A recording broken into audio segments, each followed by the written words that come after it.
Hi guys, અમે હવે ઘરેથી નીકળ્યા છીએ કંકોડા વેણવા. હવે કંકોડા વેણવા જઈ રહ્યા છે. થોડુંક વરસાદનું મોસમ છે. હવે કંકોડા જેટલા વેણીને આવા વેણા તાણે ખબર પડે. હવે આગળ જઈને થોડોક બ્લોગ ચાલુ કરીએ. આ મારા ખેતર છે, કપા વાયેલો છે. આમાં હજુ આબાનું બાકી છે.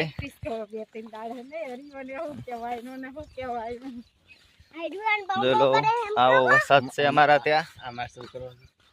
આમાં અડદ વાયેલા છે, થોડા થોડા નીકળ્યા. આગળ ચાલુ રાખ, જોતા રહેજો ભાઈ.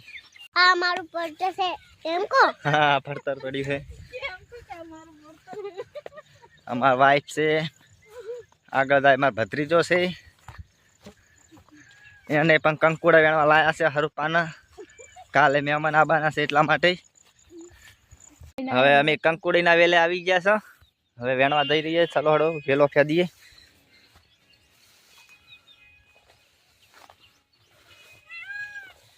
તો કંકોડું દેખાય નહીં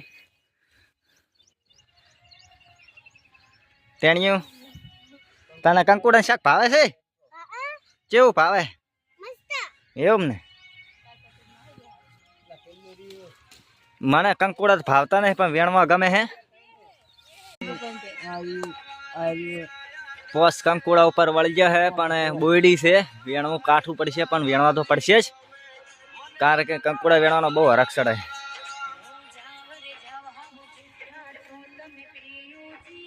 ચલો હડો પોચ કંકોડા વેણ્યા હોય.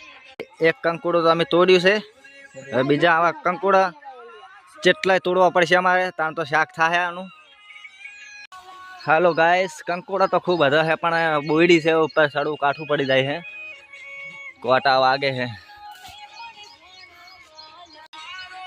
જો આ બોયડી છે ઉપર તો સડવું પણ હવે મારો ભત્રીજો સડવાનું તો કરે હેરો. કંકોડા જડ્યા છે એમ તો 4-5 જેવો. તમારે ખાવા હોય તો કહેજો, વેણી આલશો આવીને. હાય ગાઈસ, અમે વાડે હવે જઈ રહ્યા છીએ. એક ચેવા જડે હવે જોઈ લઈએ, કારણ કે બધા વેણા જ છે કંકોડા આજુબાજુ બધા.